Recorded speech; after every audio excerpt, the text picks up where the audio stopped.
we are not economists, but we sometimes like to play one. We are tech analysts, and the two things are symbiotic at times. And Pat, this week, the Bureau of Labor Statistics, this is not a really a what I would call a partisan. This is a data-driven organization, revised down the jobs by 818,000. Massive number, largest I think since somewhere around 08 or 09, if I'm remembering this. And obviously there was a reason those revisions at that time were complicated. That was the great financial crisis in the wake of that. But Pat, we've been hearing all year, soft landing, economy is strong. We've had decent job reports. The market's been stable and steady. Delays have been in lowering interest rates. High interest rates have slowed down home buying. They've slowed down auto loans. They're creating a bit of a credit crunch within businesses. It's hard to get credit if you're a small business right now. People are spending beyond their savings now. Defaults are rising quickly. A lot going on, Pat. And now we're finding out the job market ain't that good either. And by the way, something you and I have been seeing and feeling, we talked about the Cisco layoffs. We talked about the Dell layoffs. The entire market of the Silicon Valley is down to 2019 or below levels. So these big companies are laying people off in droves. So basically the data has come into the market, Pat, that validates what we had been seeing and feeling and hearing, but like our eyes continue to deceive us with the data that was being presented to us. Pat, this was crazy. I mean, I said it's very disconcerting to have this kind of data be able to come out, completely pivot the narrative. We've been told the economy's great, everything's fine, turns out to be bogus. And now we're heading into an election and we're being told that, parties are going to fix the economy. Both parties are going to fix the economy, which I don't understand how that's possible because one party has created this economy and now they're going to, it's like creating a security vulnerable product and then coming out with a security product to fix it. It doesn't make sense to me. So it's wild what's going on. My quick tie to tech and pass over to you is, Pat, we are actually, in my opinion, just getting the validation that we all knew was true. I think every rational person had been watching the market, seeing how many fewer jobs that we're posting. Companies, our clients are telling us about tighter budgets. They're trying to do more with less. They're cutting back their teams. And if tech wasn't growing, why in the world would we think anyone else is? So, it's kind of crazy, Pat, but I think this is exactly what has been signaled for some time. But it's kind of like when a GPS tells me to turn right, but I can see the building I'm going to in the left, but then I get stuck in this, do I turn right? And every so often I just turn right. And it feels like most of the world keeps turning right, even though the building they are going to is right over there. Yeah, Dan, there's so many things to talk about in relation to this. First of all, is this a political thing or not? Right? The interesting, the timing of this is dropped right in front of the DNC convention, right?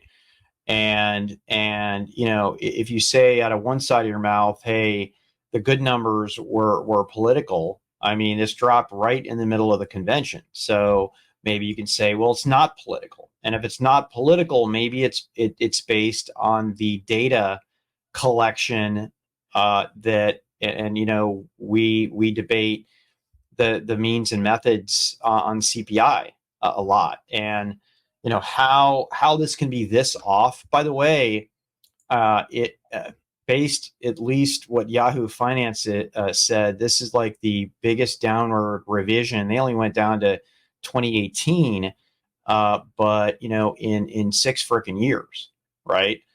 And it's a massive one. And so there's that element on it. Is it just a bad methodology? When I think broader in terms of what is happening and why our economy is not doing well, it's super clear to me. We're spending too much money. The government is way spending more money than it can bring in. And not as much investment into true longer term economy growing things. You can short term spike growth by increasing government spend on government stuff. Okay.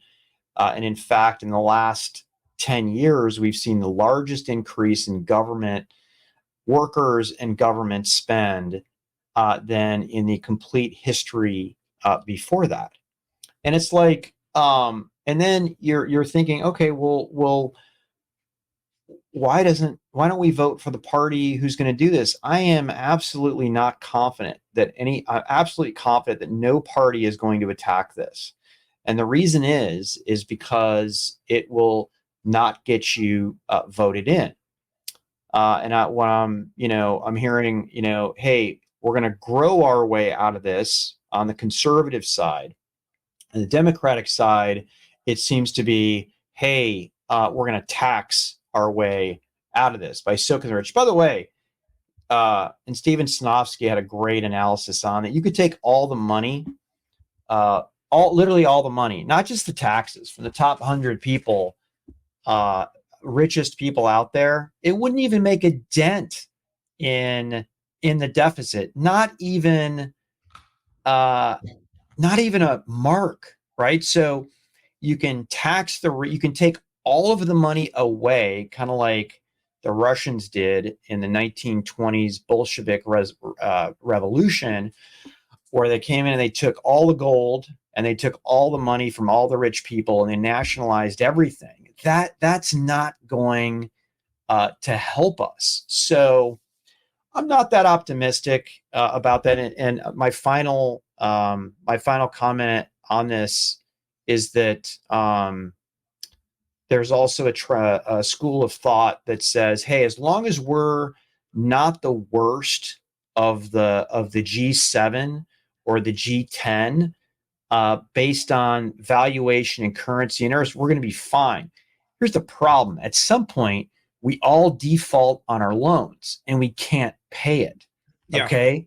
and then it's like, well, hey, if we all default, then no, it's like, no, that's not going to solve this long term. Yeah, I'm not optimistic, Dan. Yeah, and just a stat from the Tax Foundation, half of taxpayers pay 97.7% of the tax. And so, this kind of idea of people, and again, I agree that people should pay their fair share, but I think it's always taken out of context because people are paying their fair share, and then we use it to create this sort of populist movement against people who pay. And it creates a lot of resentment from job creators, for entrepreneurs, for business leaders, who, by the way, are taxed at like 50 different angles of every dollar they make. And I got to run, but then we got this whole thing. Now they want to tax money you haven't even made yet. Is a topic that's come up, and I put my post out on that. Pat, absolute one of the worst ideas ever. I can't believe it's even being taken seriously right now.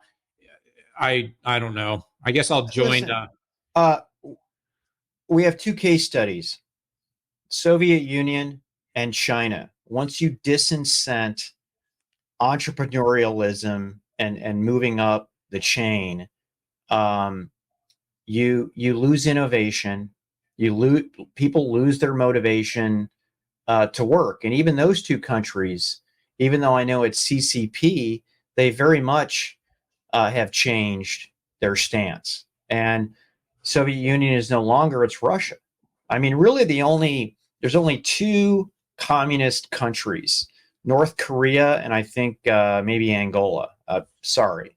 And it's like, that's it. Like this stuff, it does not work.